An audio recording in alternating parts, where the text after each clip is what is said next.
has the power to go at a moment's notice.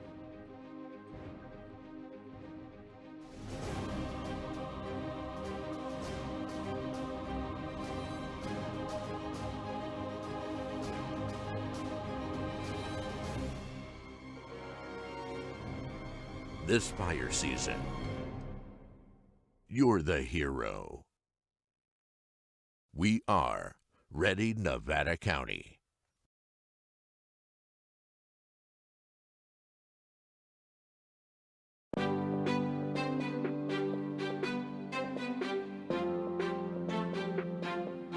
Nevada County has a new tool to make evacuations safer and more efficient in the event of an emergency. This new tool is called Zone Haven, and we need you to know your zone. In order to know your zone, you need to go to community.zonehaven.com, type in your address. Once your address populates in the pop-up window, take that information and write down the zone that is given to you where you know you'll find it in case of emergency. Zone Haven and knowing your zone does not replace Nixle and/or Code Red. It actually supplements them, and it makes those tools more powerful because you'll know what zones are being evacuated or which ones are being placed on advisory. And as a result, you won't have to do anything else other than listen to those messages and know if it's time to go. Even if you don't have internet, this could be done by word of mouth, it can be done by radio, or it could be us driving down the street, so please know your zone.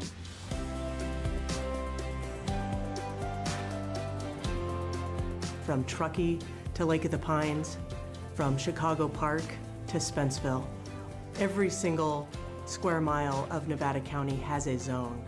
And having a zone that you know for your neighborhood is going to help you save time to be able to evacuate and keep you and your family safe.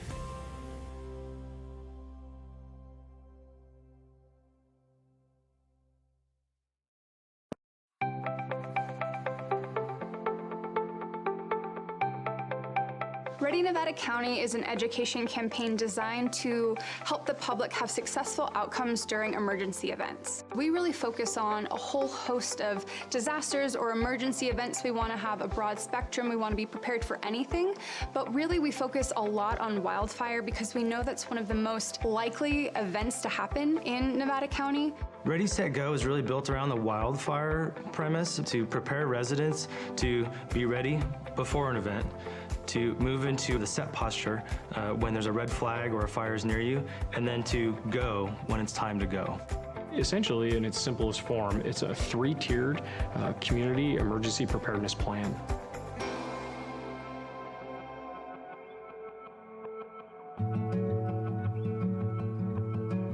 I have lived in this house, which we built, my husband and I, 26 years ago now, actually.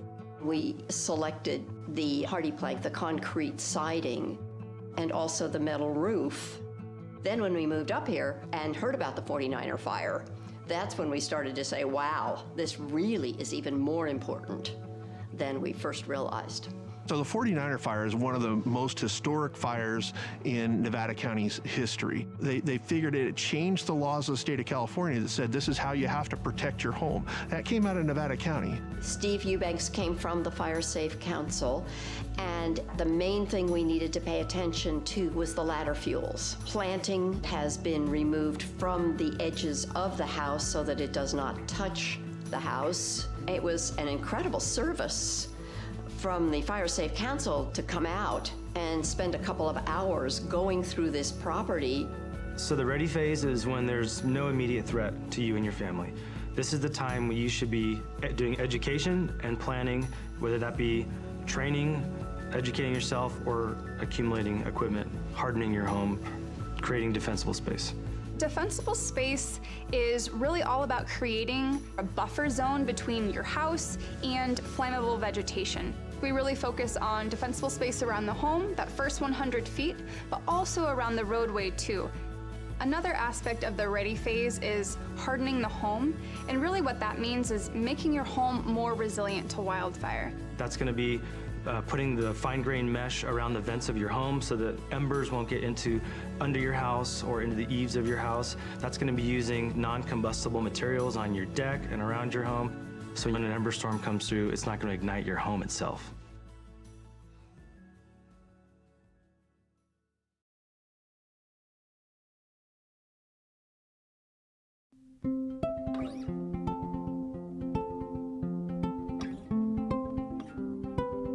I currently live here in Grass Valley with my parents. All of us have sleep apnea, so we all have CPAP machines that require power in order to run.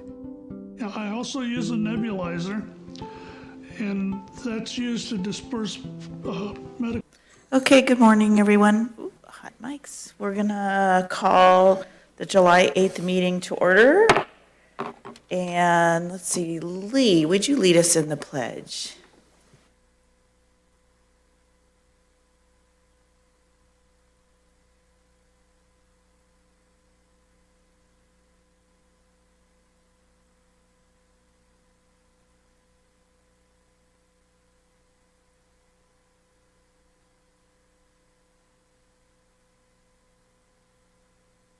Thank you. Let's see, Madam Clerk, any corrections or deletions to the agenda? Yes, Chair. Agenda items number 2, SR 25-1756, and number 23, SR 25-1750, will be pulled from the consent agenda and moved to the July 22nd meeting agenda. Thank you. So items 2 and 23 are pulled. Thank you. All right, before we move on to the consent agenda, I'm going to turn it to Supervisor Bullock, who wants to say a thing. Oh, yeah, thank you. I just was hoping to have a moment of silence for Kerr County, Texas. Their county's experienced a tremendous loss in the flooding, and I reached out to their county, they call it a judge, but it's actually the chair of the board in Texas, to offer our condolences from Northern California, and I'd just like to take a moment to offer our moment of silence here in memory of the people lost in that tragedy.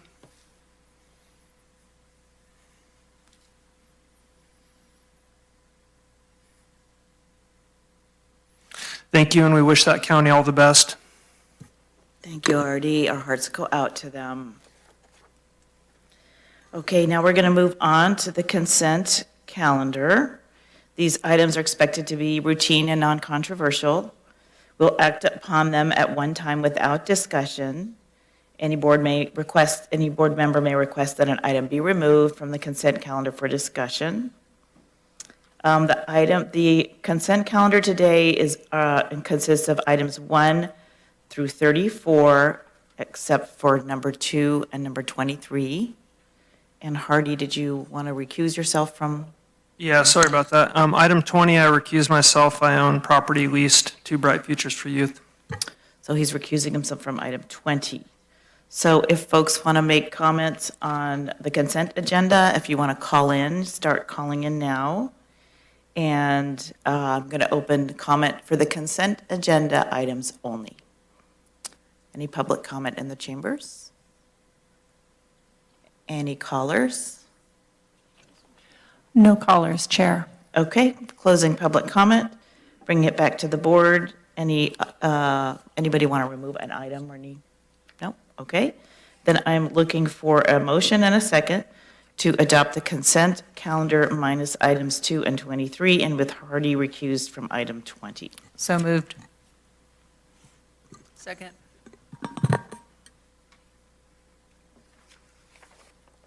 Okay, we have a motion and a second. Please call the roll. Thank you. District 5? Yes. District 2? Yes. District 4? Yes. District 3? Yes. District 1? Yes. Thank you. Thank you. All right. Now we're going to move into general public comment. Just a reminder, call in if you want to make a comment over the phone. Members of the public shall be allowed to address the board on items not appearing on today's agenda. You will have 3 minutes, and you only get to come up one time. So let's go ahead and open up public comment. Hello, Shirley. Shirley Osgood from District 3. Thank you for your attention. There's been a lot going on in the last 6 months which to many people has been a distraction from the fact that we are still participating in a genocide in Gaza. And I'm still very disturbed every day when I see the news. Yes, I'm very sorry about the storm in Texas and those who have lost their lives, and I'm also very disturbed about the war in Gaza and the many dozens that lose their lives every week with our weapons.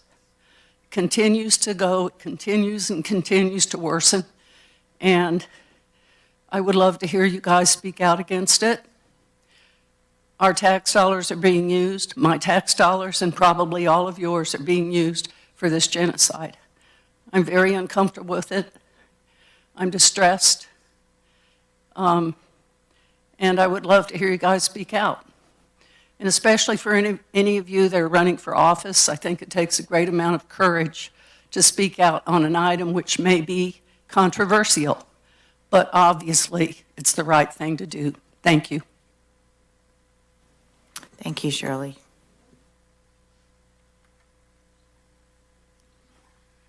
Hi, my name's Don Fraser. I live in Nevada City. And I just want to back up what Shirley said. The genocide continues. It's gotten to the point now where when people are going to get food aid, the little bit that's coming in, they're being shot. 50, 60, 70, 80, 90, over 100 some days.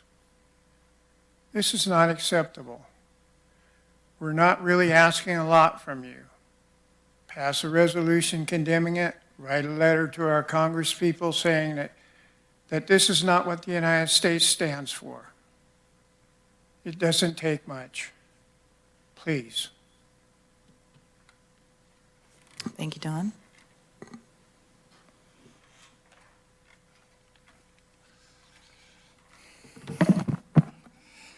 Good morning, Michael Taylor, District 1, and I just wanted to reiterate that I thought that last board meeting, Chair Hall, your interruptions of my public speaking was extremely rude and unlawful. I can talk about the Planning Commission, I can talk about the Planning Department, I can talk about issues that arise from those situations without being interrupted by you. Speaking publicly, I have a lot of anxiety, and being interrupted makes it even worse. And I'd appreciate not being interrupted in the future. I think it's a conflict of interest that you're the chair and your planning commissioner is the chair. I want to reiterate that it's important that all 5 show up for people that have projects that need to come through.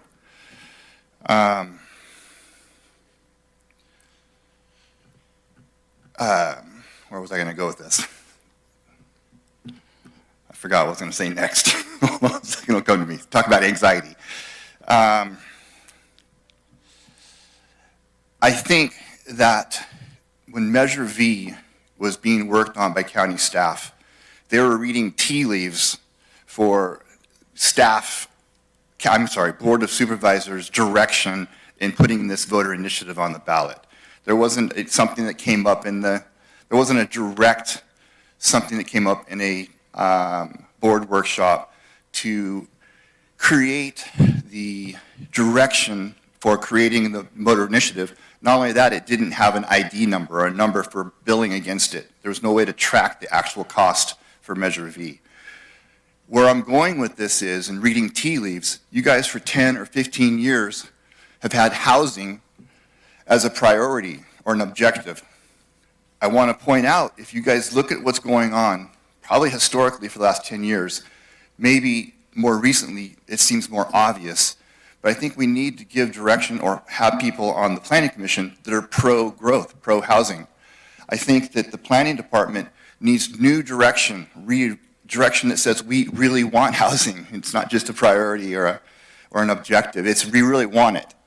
Hearing the same things over and over, exits, fire hazard, evacuation, there's 1,000 reasons to not approve a project or to make a project die.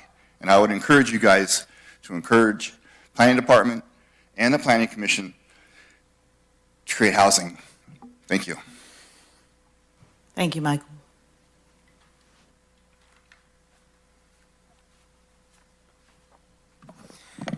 Good morning.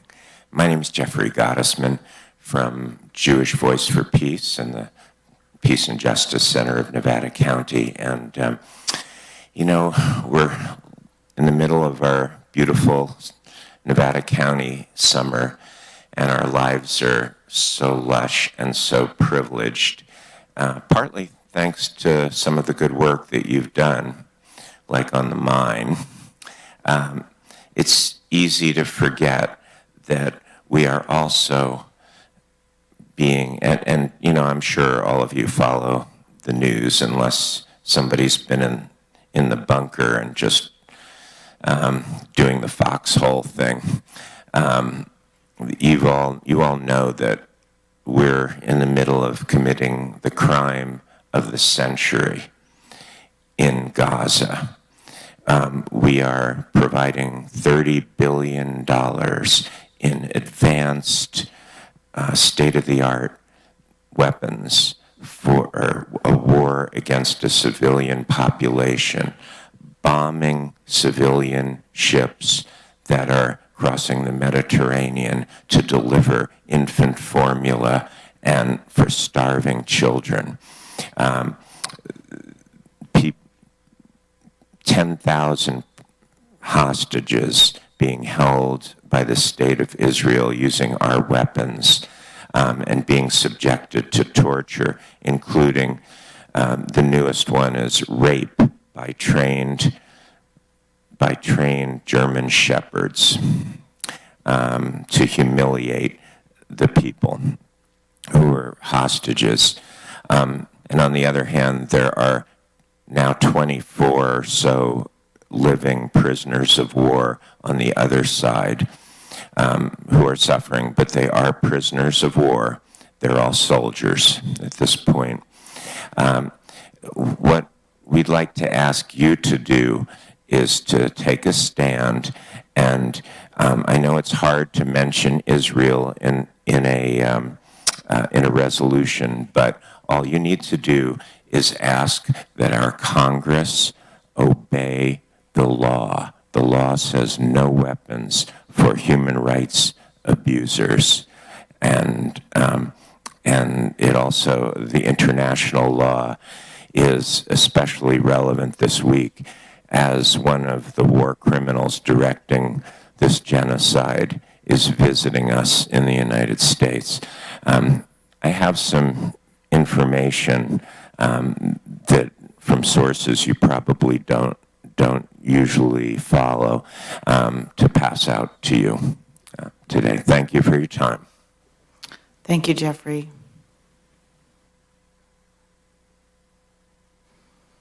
Any other public comment in the chambers? Do we have any callers for public comment? Yes, we have one caller. Okay, please bring them in.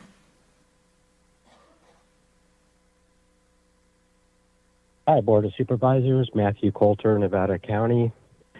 And I'd like to just bring up some environmental issues that are happening locally here with our air quality, water quality, and the burning, illegal burning.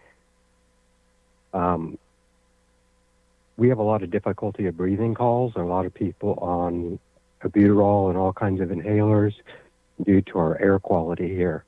And the city, county isn't keeping track of the developers that are launching all this toxic mine dust into the air. We went through it with Rise Gold, got them to quell their emissions, but we have this whole new wave of people in town, developers mostly, and the people that are competing with them. And I understand that our local contractors can't compete with the out-of-towners, so they're cutting corners. And in doing so, they're ruining our air quality, water quality, and quality of life. Our area here is becoming unrecognizable. Very sad. And we really need to, I wish you guys would just pick a project and work on it to completion and let us know when it's completed, how it's completed, how much it cost. Because we've been talking about these same issues for years and years and years. And I mean, it's corruption. It's all it is. Because you can turn away, and that's a form of corruption. You don't have to necessarily take money to be corrupt, but you can look the other way.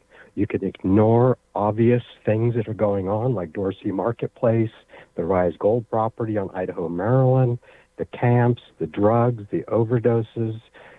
That's a form of corruption when you guys aren't doing anything about these issues. You choose not to, and in doing so, you're ruining our quality of life here locally. It's affecting the old folks that can't even go to the Brunswick Basin to shop. It affects the young people because they can't cross the street because of the way people are driving. And it's just sad that we have allowed this for immediate gratification of a little bit of money for a few people from a few developers to say, okay, this is what we get now. We get an Airbnb community, highest bidder wins, and everyone else, tough. It's a sad state of affairs because the homeless population is growing, camps are being emptied all around us, and people are flowing in, new people daily. I meet new people daily, talk to them, talked to a woman yesterday. She wanted me to give her some money or buy something with a stolen card that she had because she didn't want her face on the camera buying something with it. This is what we're dealing with on a daily basis. Don't know if I'm still live or can't hear anything, so see you later. Try to do your jobs. That would be great. Thank you, Matthew. Any other callers? Anyone else in the boardroom? Okay, closing public comment. Thank you, everyone. And moving on to item 35, Office of Emergency Services Director, Alex Keeble-Toll, come on down.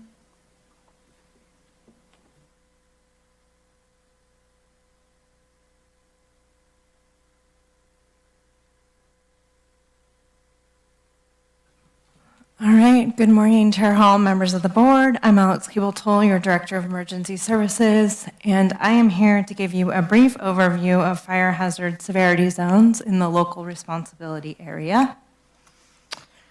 Fire hazard severity zones are areas where physical conditions that create a likelihood of fire are similar.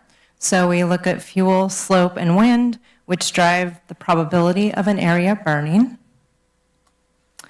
Local responsibility areas are areas where local government is responsible for fire protection.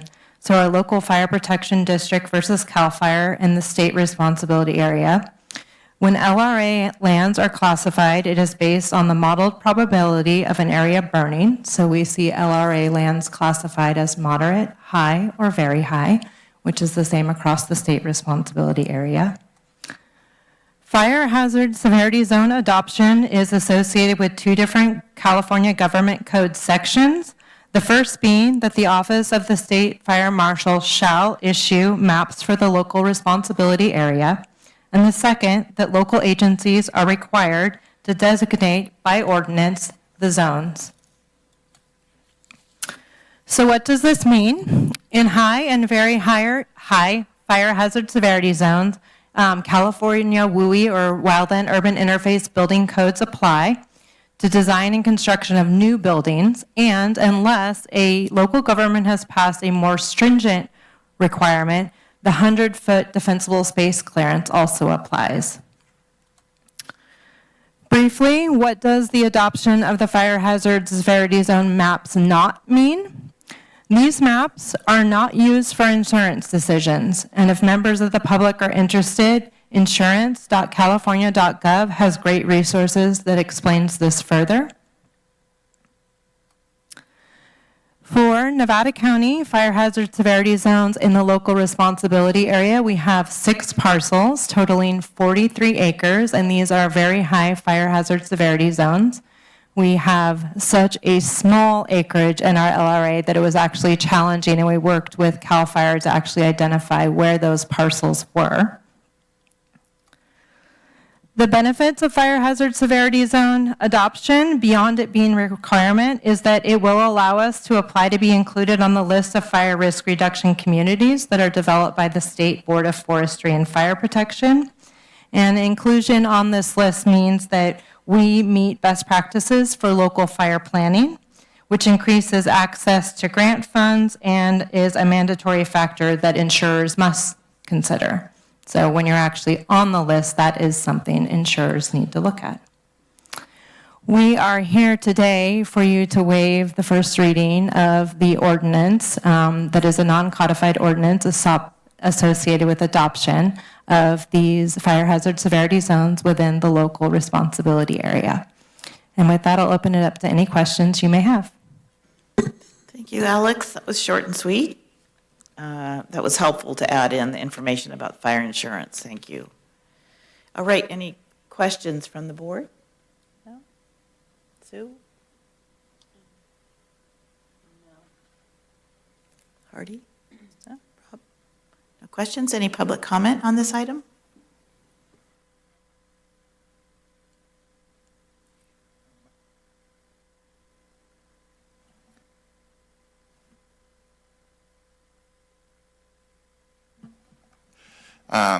It'll be short. I have a concern with defensible space, with the county being responsible for let's say, regulating that. I would like to raise a concern that I will continue raising, that somehow or another the county's CDA drone program doesn't get morphed into doing surveillance of people's properties and making sure their defensible space is correctly done. So I just want to raise my concern that I really am emphasizing that, one, I think the program's illegal even for CDA, but morphing it over to OES, I would caution. Thank you. Thank you, Michael. That's noted. Any callers? No callers, Chair. All right. Closing public comment, back to the board. Any final comments or questions?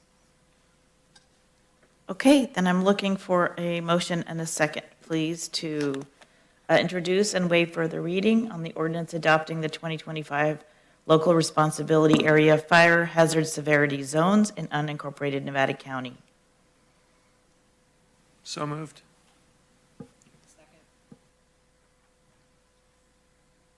Motion and second, please call the roll. Thank you. Thank you. District 5? Yes. District 2? Yes. District 4? Yes. District 3? Yes. District 1? Yes. Thank you. Thank you. Thanks, Alex. Okay, we have a very short board meeting today. So we're going to go into announcements and then our closed session, and then we're going to adjourn. So who do I have that's ready to read their announcements? Okay, Hardy, go for it. I'm going to start, I'll try and whiz through this. Went to a benefit dinner and also a bike race for Sierra Butte's Trail Stewardship, which is typically associated with Sierra County.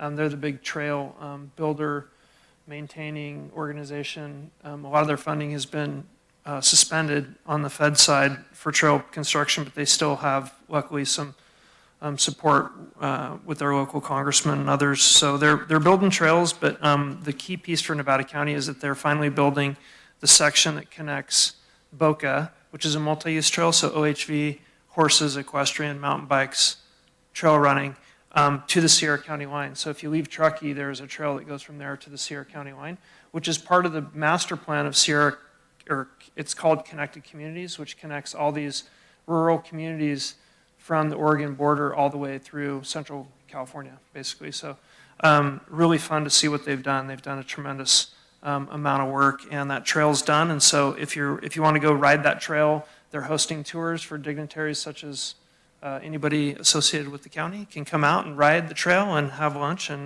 we'll show you around. I did meet our new hospital CEO. The Tahoe Forest Hospital System has a new CEO. Her name's Anna. And we talked a lot about the hospital integration with the county, and she's met several of our staff members and directors from different departments, so it's good to see them integrating themselves with our hospital and also the hospital Sierra Nevada Memorial Hospital, connecting those two dots. So it was nice to meet her. Very committed to some of the county's work, particularly on the homeless services side and health and human service side up in Truckee. So it's refreshing to see that. I did my CDA mid-year update. Thanks to Tricia and her team for giving that presentation. I had a big Rotary who, when the Rotary, if anybody involved in Rotary knows this, but when the president steps down, there's a demotion ceremony, which is awesome. It involves squirt guns and trivia quizzes. So it was really fun to squirt Mitch Claren for an hour straight and celebrate all the work he's done. He's probably the best Rotary president we've had in Truckee. He did all these community outreach pieces. We got Rotary Club of the Nation or something. It's an award that I don't even track, and when I go there, I get busted because I'm not there enough. But anyway, I'm very proud of my Rotary Club, and I plan to do more later someday. Did a volunteer day with the Truckee Dirt Fonda, which was a benefit to Truckee Trails Foundation and also our Rotary Club. So we kind of co-volunteered to support that race last weekend. Went to Mayors and Managers, which was awesome to kind of hear a little bit about it. It was in East County, so I guess I was a fill-in for Chair Hall. But thanks for inviting me. We learned a lot about particularly their CIP and some of the capital work they're trying to do. They have a big CIP. I want to say it's $6.8 million for Truckee, which is quite a bit for a small town. I did my California caucus briefing with CSAC in advance of our NACO meeting coming up in Philadelphia, which starts Thursday afternoon. We're heading out there to do some policy work. We had our Air Quality Management District meeting in Truckee, which was our once annual Eastern County meeting for Air Quality Management District.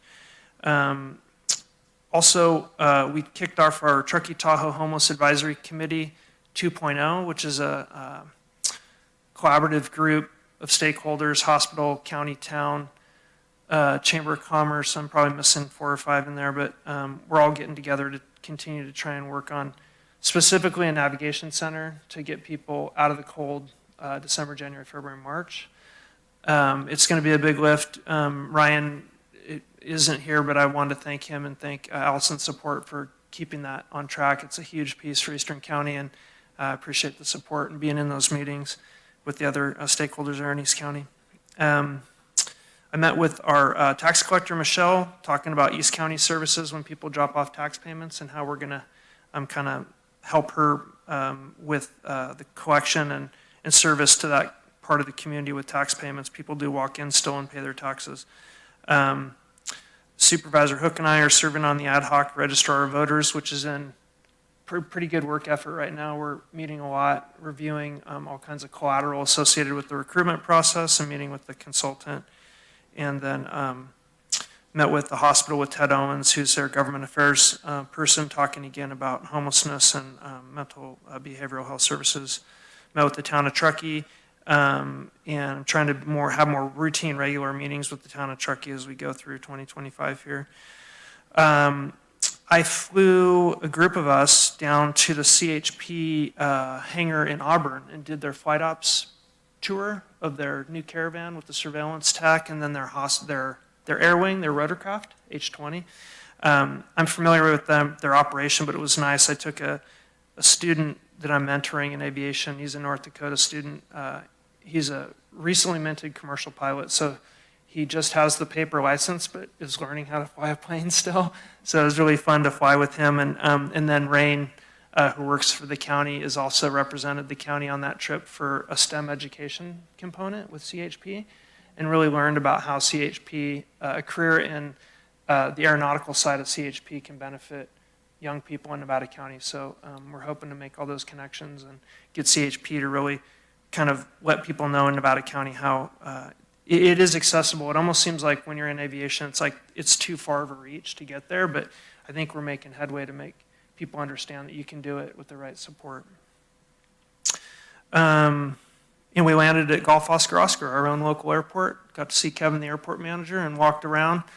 Place is looking super sharp. I love the airport. It's a great airport, great general aviation airport.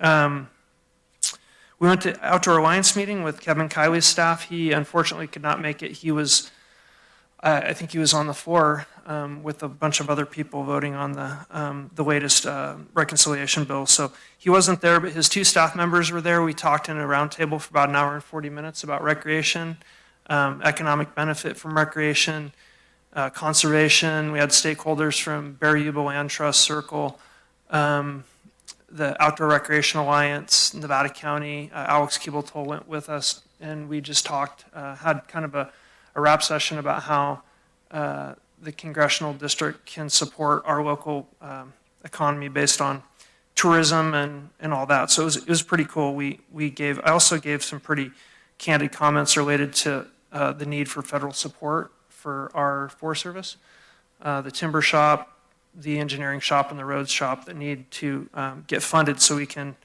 cut trees and keep our communities safe from wildfire. So I was very clear with Kevin Kiley's staff about our need for that here locally.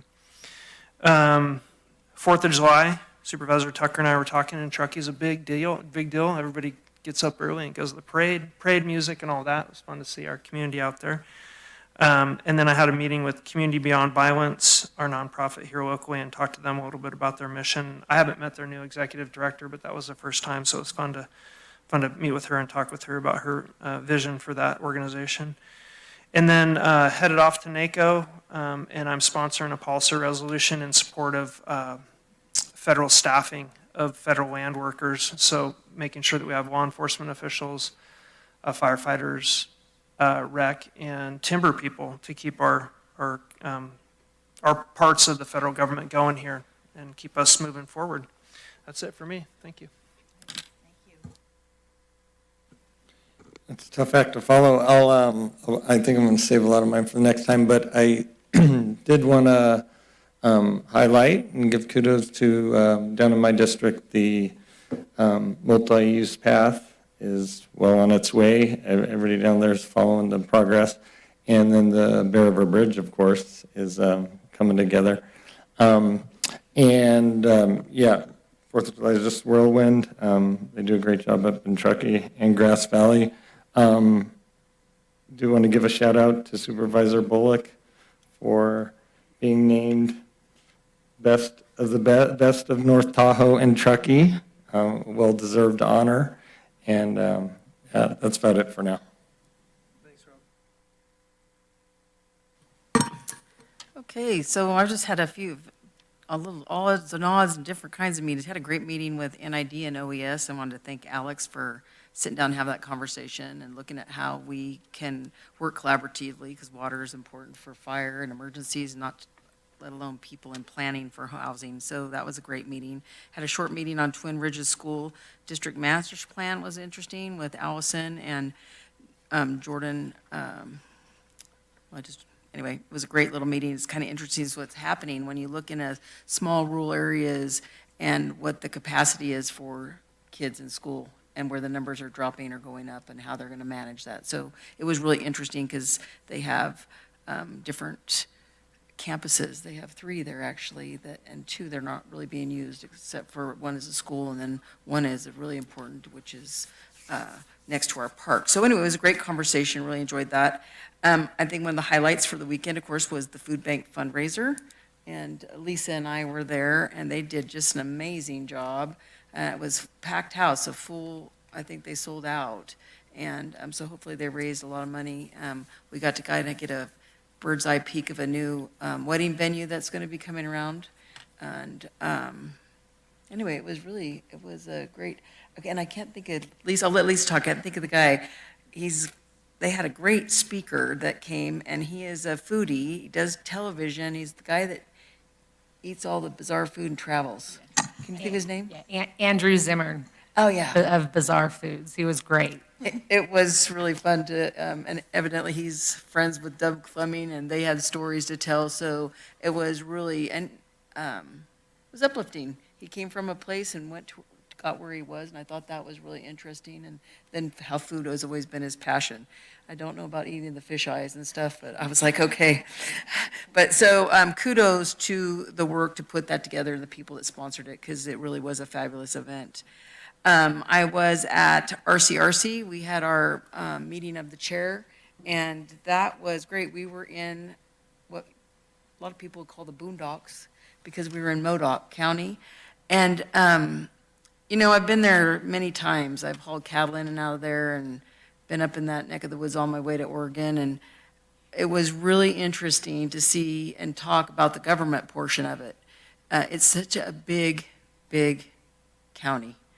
It encompasses over, you know, close to 600 square miles, right?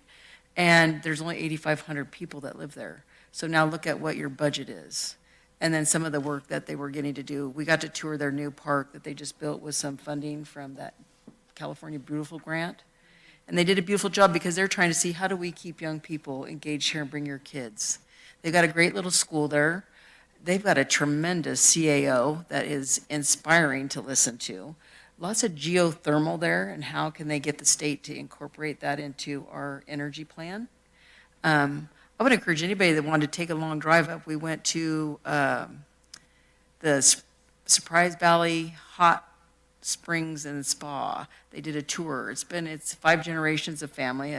People came up from the Bay Area and started this little project, and it is all geothermal. It's just amazing. And if you like agriculture, I mean, that's what this valley, Cedarville, all of them, they grow hay, they grow cattle.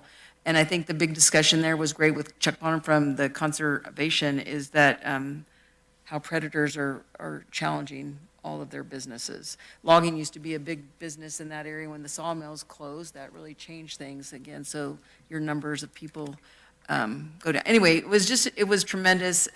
Jerry Burns is the chair of the board this year. She did a fantastic job, and the team put together a really good tour. We also went to, it's one of the only places where Forest Service has a wild horse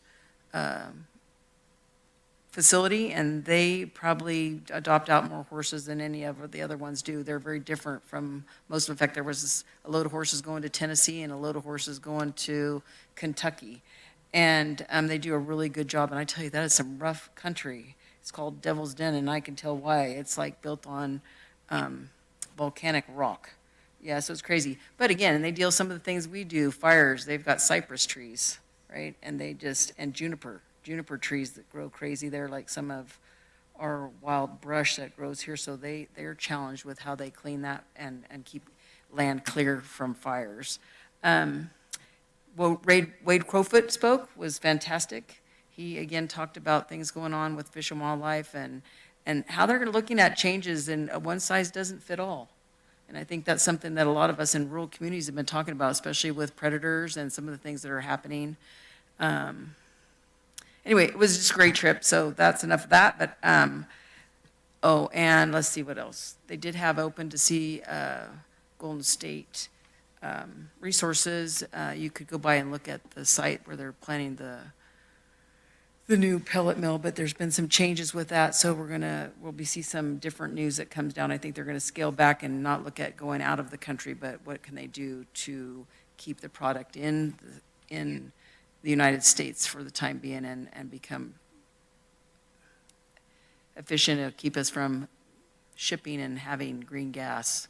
You know, that's part of the idea, right? So is how do we manage that? So there's new movement for chips in California for making different items and for energy. So they're working on that. So that was a change. And I would tell you it's a long drive. It's about 5.5, 6 hours, but it was interesting to watch the fiber being put down. So all the way up 395, they're all laying fiber to rural communities up there. So that was kind of exciting to see. And let's see, and again, of course, clerk recorder ad hoc, that's been busy. We've had a few of those. I'm on a LAVCO ad hoc for our executive, and so working with that and the recruiter. I have a meeting coming up for that again. And I think that's all for now. Thanks.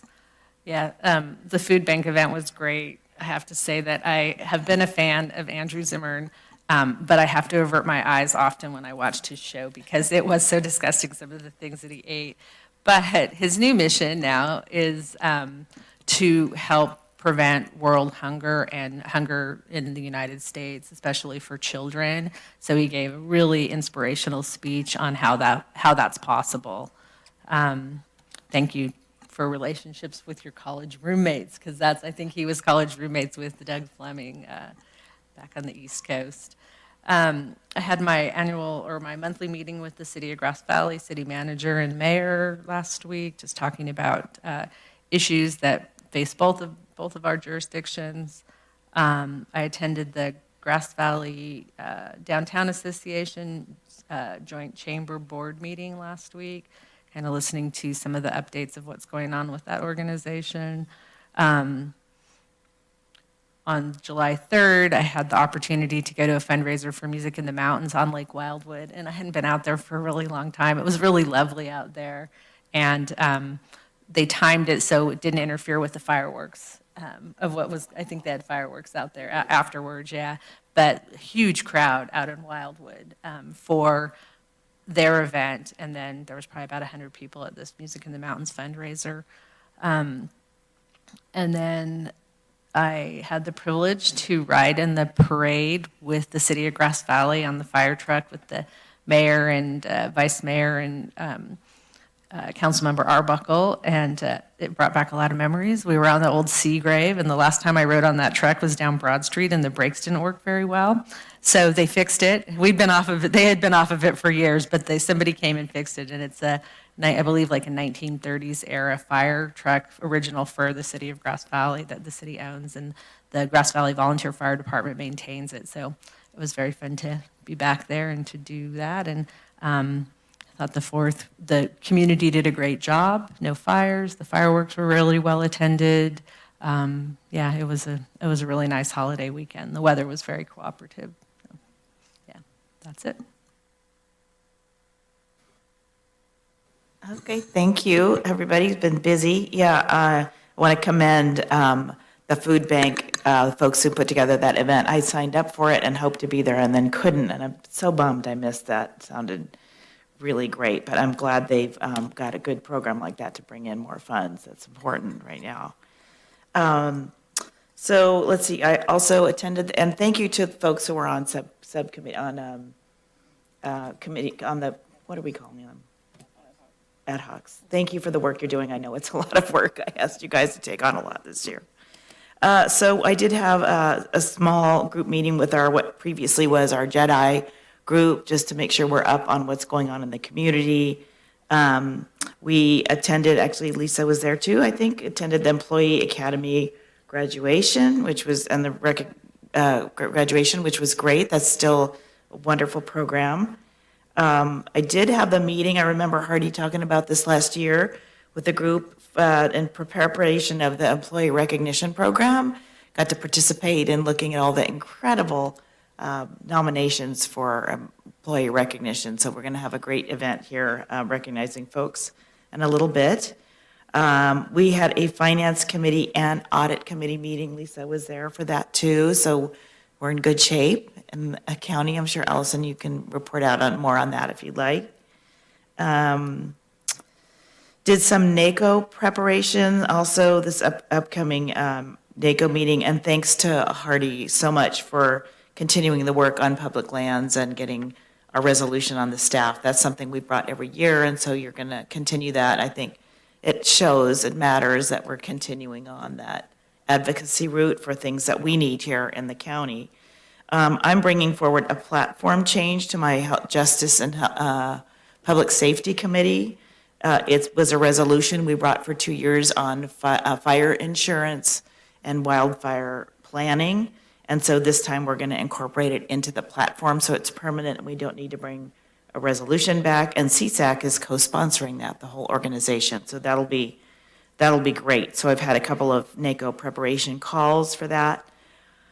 And then this year, interestingly, Senator Padilla, Senator Schiff, and the governor staff reached out to us and set up sort of half-hour conversations. So I was there with Allison and Carissa, and we brought in Phoebe for one item, and their staff, half an hour each, and we walked through our county priorities and the issues that we wanted to thank them for working on, and the issues that continue to be obstacles and where we need help on, for example, federal funding, wildfire.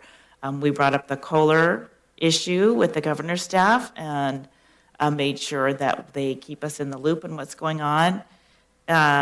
So that was really helpful, and all of the staff from all of those offices were available and willing to be our resource. If we need something from those offices, we can reach out to them.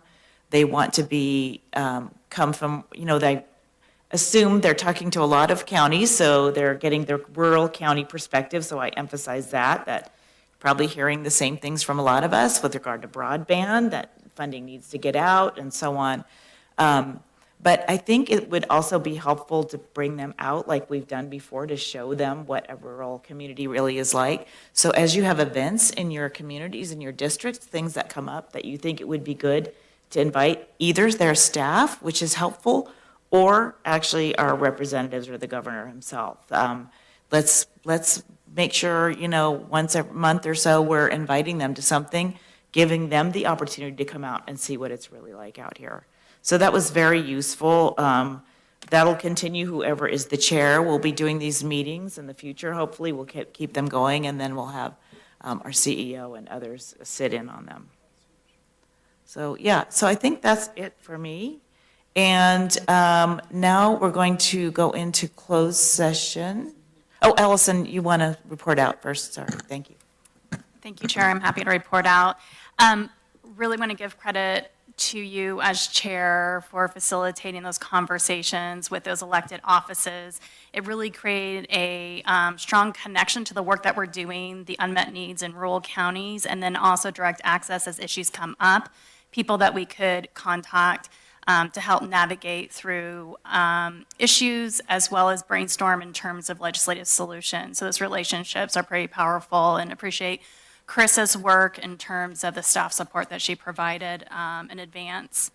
CSAC reached out to Nevada County to participate in their new Supervisor Institute. So we were asked to present next Thursday on a panel to highlight the work of our OES office.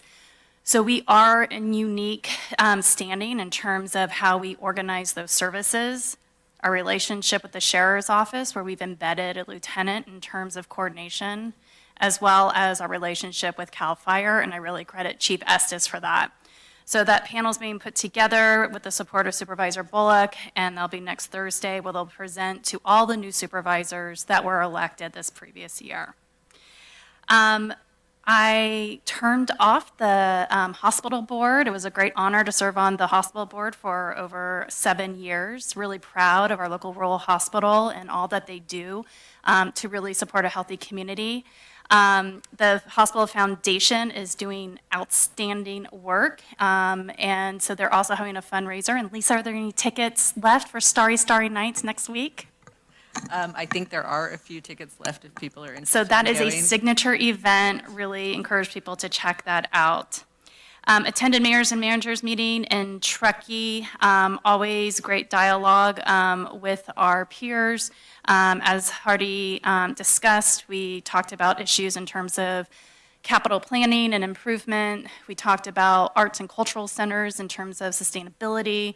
And then we talked about navigating next year in terms of budgets and things that they have on the horizon. Had a meeting with Nevada County Family Justice Center. They're working with someone who's doing currently a community assessment to look at that project that our DA recently presented to the board on. So really excited to see that move forward. We did have our Finance Authority meeting. I want to recognize 2 community members that really add a lot of value to our conversation, that provide oversight and review of our financials, and that is Bob Long and Ed Sylvester. They've been doing this for several years, and I really appreciate their volunteerism and work on that. The grand jury, new members were sworn in last week, and so we also want to extend our appreciation to the new team that's coming in. And then I also met with Yuba Land Trust, Aaron Tarr, and the work that they're doing with the City of Grass Valley, the Wildflower Ridge Preserve Program is really inspirational. And so at some time, I'd really lean on the chair to maybe have them come and do a presentation on the work that they're doing that really supports connectivity, trail development, that leads to economic development in Western County. And then this Sunday, Rob Tucker's district, we do have a monthly pancake breakfast. And so it was really fun to see many people there last month, and that'll be this Sunday. And it's, help me, Rob, it's from 9 to 8:30 to 10.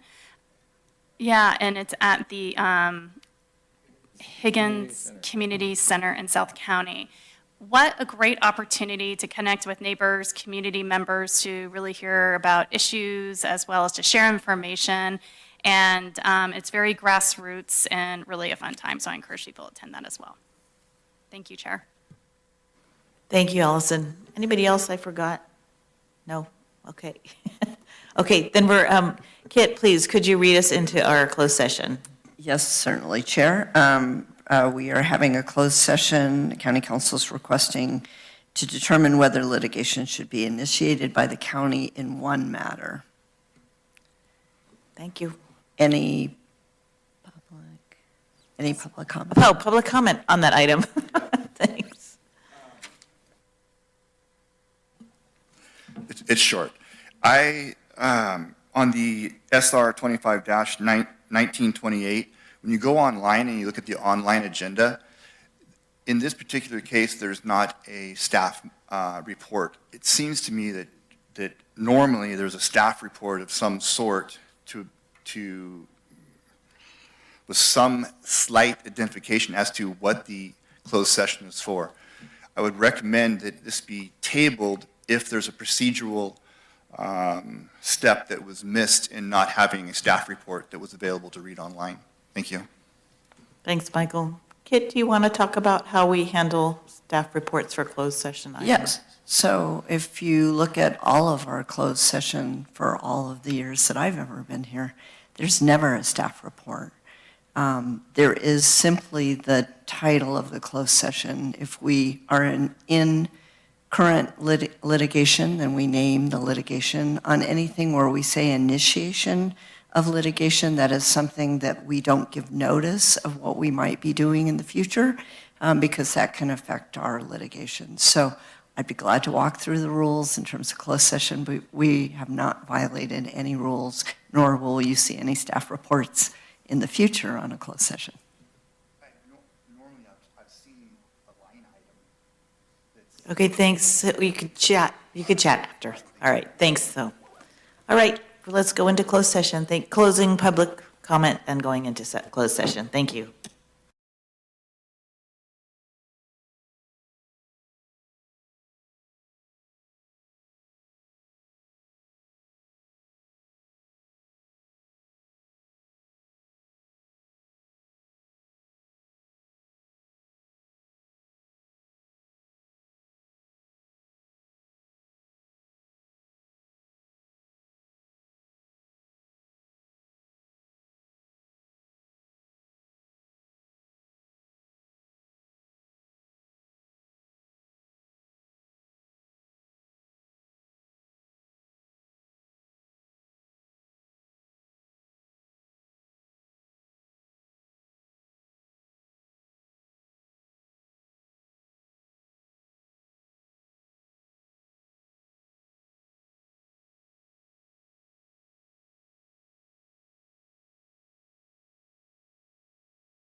All right, thank you. We're out of session. Kit, would you read us back out, Yes. please? With regard to the closed session, direction was given to staff.